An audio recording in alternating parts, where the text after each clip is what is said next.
PRC కమిటీని నియమించి నూతన ఐఆర్ ప్రకటించాలని ఏపీ ఎన్జీఓ ఉద్యోగుల సంఘం రాష్ట్ర అధ్యక్షుడు శివారెడ్డి డిమాండ్ చేశారు. చిత్తూరు నగరంలోని ఎన్జీఓ భవనంలో ఆయన సమావేశం ఏర్పాటు చేశారు. ప్రభుత్వ ఉద్యోగులకు 1వ తేదీనే జీతాలు అందిస్తున్న రాష్ట్ర ప్రభుత్వానికి కృతజ్ఞతలు తెలిపారు. త్వరలోనే పీఆర్సీ కమిటీని ప్రభుత్వం నియమించి నూతన ఐఆర్ను ప్రకటించాలని కోరారు. అందుకు కోరుకునే విధంగా సిపిఎస్ రద్దు చేసి ఓపీఎస్ ఏర్పాటు చేయాలన్నారు. అనంతరం ఉద్యోగుల సమస్యలపై సుదీర్ఘంగా చర్చించి వాటిని త్వరగా తన పరిష్కరించేందుకు కృషి చేస్తానని హామీ ఇచ్చారు. మీ ఆధ్వర్యంలోనే రాష్ట్ర అధ్యక్షులుగా మీ ఆధ్వర్యంలోనే మంచి కమిటీ పిఆర్సీ కమిటీని మరి అదేవిధంగా మీరు మొట్టమొదటిగా మా యొక్క జిల్లాని సందర్శించి ఈ మొట్టమొదటి ఈసీకి వచ్చేసినందుకు చాలా ధన్యవాదాలు అన్న. అందరి తరఫున మేము ధన్యవాదాలు తెలియజేస్తున్నాము. రాష్ట్ర అధ్యక్ష హోదాలో చిత్తూరు జిల్లాకు ఇచ్చేసిన శ్రీ కేవీ శివారెడ్డి సార్ గారికి, అదేవిధంగా రాష్ట్ర ఉపాధ్యక్షులు ప్రసాద్ అన్న గారికి, తర్వాత వివిధ తాలూకాల నుంచి ఇచ్చేసిన అధ్యక్షులు, కార్యదర్శులు, సచివాలయ ఉద్యోగులు, కాంట్రాక్ట్ ఉద్యోగులు, అవుట్సోర్సింగ్ ఉద్యోగులు ప్రతి ఒక్కరికి చిత్తూరు జిల్లా తరఫున ఏపీ ఎన్జీఓ అసోసియేషన్ చిత్తూరు జిల్లా తరఫున హృదయపూర్వక అభినందనలు. ఈ సభని ఇంత గ్రాండ్గా సక్సెస్ చేసిన దానికి థ్యాంక్ యూ వెరీ మచ్. మరి అవి కూడా మన రాష్ట్ర కార్యవర్గం దగ్గర నుండి అటువంటి కేసులన్నీ కూడా కొట్టివేయడానికి కూడా చొరవ తీసుకుంటున్నందుకు రాష్ట్ర కార్యవర్గానికి కూడా రాష్ట్ర అధ్యక్షులకు కూడా జిల్లా తరఫున ధన్యవాదాలు తెలియజేస్తున్నాము.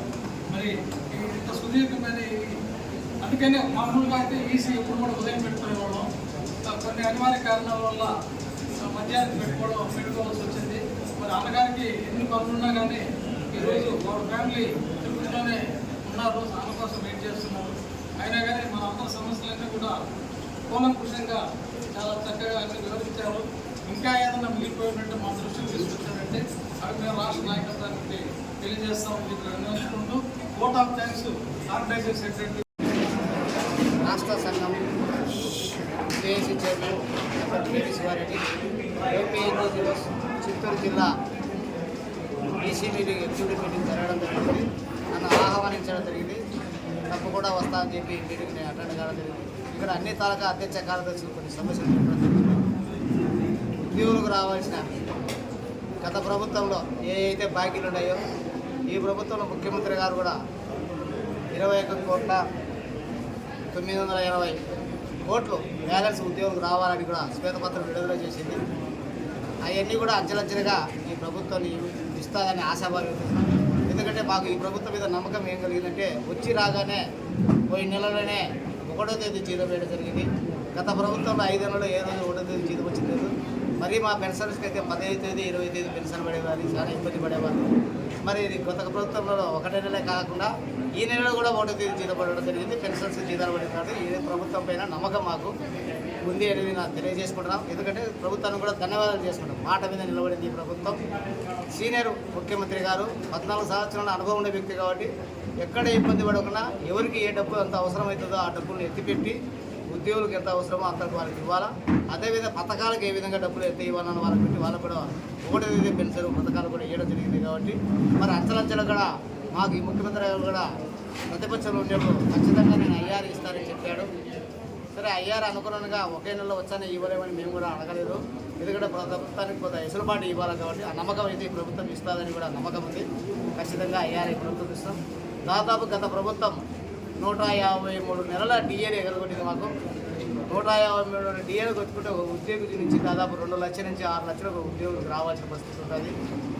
ఇది గవర్నమెంట్ బాకీ రాకుండానే ఇతర మా జీపీఎఫ్, ఏపీజీఎల్ఐ సరెండర్ లెక్కనే అది 21,580 కోట్లు బాకీ ఉందనేది కూడా ప్రభుత్వం తెలిసింది. మరి ఇవన్నీ కూడా ఎత్తుకుంటే సుమారుగా ప్రభుత్వం బాకీ ఉందంటే మరి ఆ ప్రభుత్వంలో అనేది మరి ఒక డిఏ కూడా ఇవ్వకుండా పోయింది. కాబట్టి మరి ఈ ప్రభుత్వంలో కూడా అంచెలంచెలుగా గతంలో చంద్రబాబు గారు 2019లో కూడా మాకు ₹1 బాకీ రాకుండా పీఆర్సీ అరియర్స్తో సహా ఇచ్చిపోవడం జరిగింది. 43% పిట్టుపడి కూడా ఇచ్చిపోవడం జరిగింది. ఈ ప్రభుత్వం కూడా అదే విధంగా 2019లో ఏ విధంగా సహాయ సహకార ఉద్యోగులు చేశాడో అదేవిధంగా ఈ ప్రభుత్వం చేస్తారని నమ్మకం ఉంది. అయితే మా కాంట్రాక్ట్ ఉద్యోగులు కొంతమంది వీడిపోయినారు కొన్ని డిపార్ట్మెంట్లో. గత ప్రభుత్వంలో దాదాపు 3,000 చిల్లరే చేయగానే మిగిలిపోయిన వాళ్ళందరినీ కూడా అన్ని డిపార్ట్మెంట్ కాంట్రాక్ట్ ఉద్యోగులు కూడా ఈ ప్రభుత్వాన్ని రెగ్యులర్ చేయమని చెప్తున్నాం. అదేవిధంగా గ్రాస్ శాలరీ కొంతమందికి గత ప్రభుత్వంలో తీసేయడం జరిగింది. ఆ జీవోలో ఎవరైతే జాయిన్ అయినారో ఆ జీవో ప్రకారం ఉండే వాళ్ళందరూ కూడా గ్రాస్ శాలరీ ఇవ్వాలని కూడా ఈ ప్రభుత్వం అడుగుతాం. తప్పకుండా ఆ ప్రభుత్వం అడుగు ముందుకు చేస్తుందని కూడా తెలియజేస్తున్నాం. ఉద్యోగులకు రావాల్సిన బకాయిలు కానీ డిమాండ్ కానీ వాళ్ళకి రావాల్సిన న్యాయమైన కోరిక అన్నిటి కోసం ఈ ప్రభుత్వంతో మేము ఖచ్చితంగా ఇప్పించుకున్న నమ్మకం మాకుంది. అభినవ సంబంధం ఆ విధంగా ఉంది. ప్రభుత్వం కోరుకునే ప్రభుత్వం, ఎంప్లాయీస్ ప్రజలు కోరుకునే ప్రభుత్వం కాబట్టి ఖచ్చితంగా ఆ దిశగా ప్రభుత్వం అడుగులు వేస్తుంది. ఈ ప్రభుత్వానికి మేము ఆ విధంగా సహకరిస్తాం. ఈ ప్రభుత్వం ఏ సంక్షేమ పథకం పెట్టినా ప్రజలకు అట్టడుగు తీసుకుపోయినారు. ఉద్యోగులు, ఉపాధ్యాయ కార్మికులు అందరూ కూడా సహకరిస్తామని తెలియజేస్తాం.